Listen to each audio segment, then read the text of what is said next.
Doctor, can we talk about cancer a little bit? Various types out there. What are some of the things that you've seen in terms of your patients, and what some of the things that you've been able to do? A better thing to talk about in relationship to, well, I will talk about that, right? A better thing to talk about, however, is the relationship between profits and cancer in the United States. There was a study that was published, I believe it was in 1994. It was a 12-year program, 12-year study. They looked at adults who had developed cancer as an adult, not childhood cancer, but adult cancer, right? And this is the main types of cancer that we get here in the United States. They did a meta-analysis of these people all around the world who developed cancer as adults for 12 years and were treated with chemo. And they looked at the results. And they published the results in the Journal of Clinical Oncology. And the results? 97% of the time, chemotherapy does not work. 97% of the time, it doesn't work. So why is it still used? It's one reason, and one reason only: money. If you go to a medical doctor, an MD, with a sinus infection, and that doctor prescribes an antibiotic, he gets no financial kickback. Now, if he prescribes 5,000,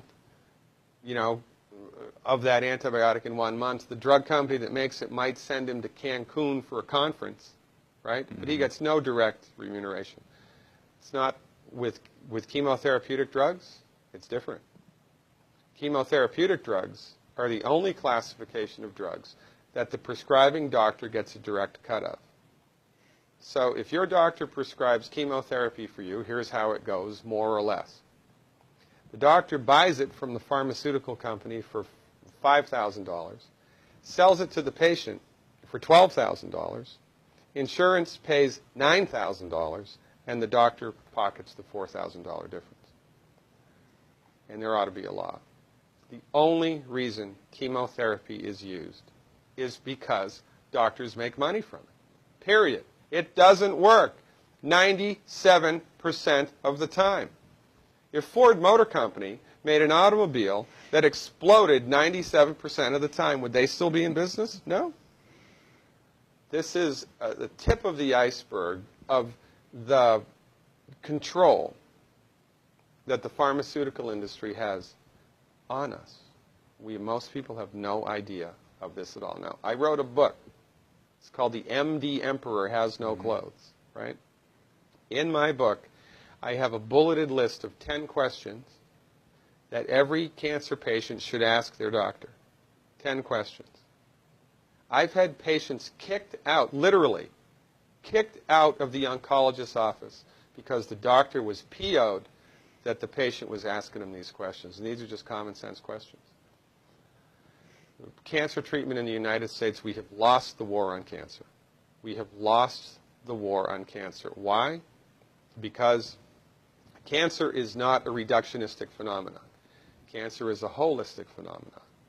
And when you try to bring a reductionistic methodology like drugs and surgery to bear on a holistic phenomenon, you will completely miss the boat each and every time. You cannot do it. Medical doctors are like colorblind art critics. They can see that that's a boat. They can see the black and white outline, but they're completely blind to all of the colors and textures that make up the substance of the thing. It's no difference with cancer. The reason that people get cancer in the United States and the reason that we have completely lousy outcomes is because medical doctors are driving the research bus.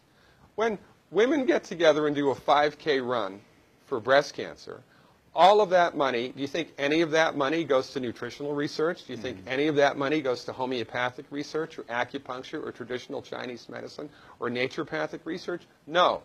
All of it goes to drugs and surgery, which do not work.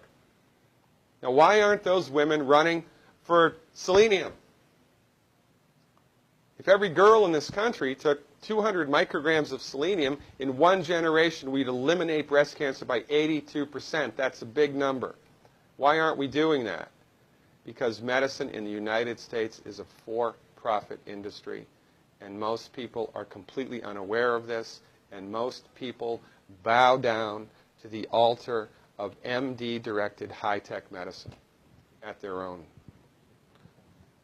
demise.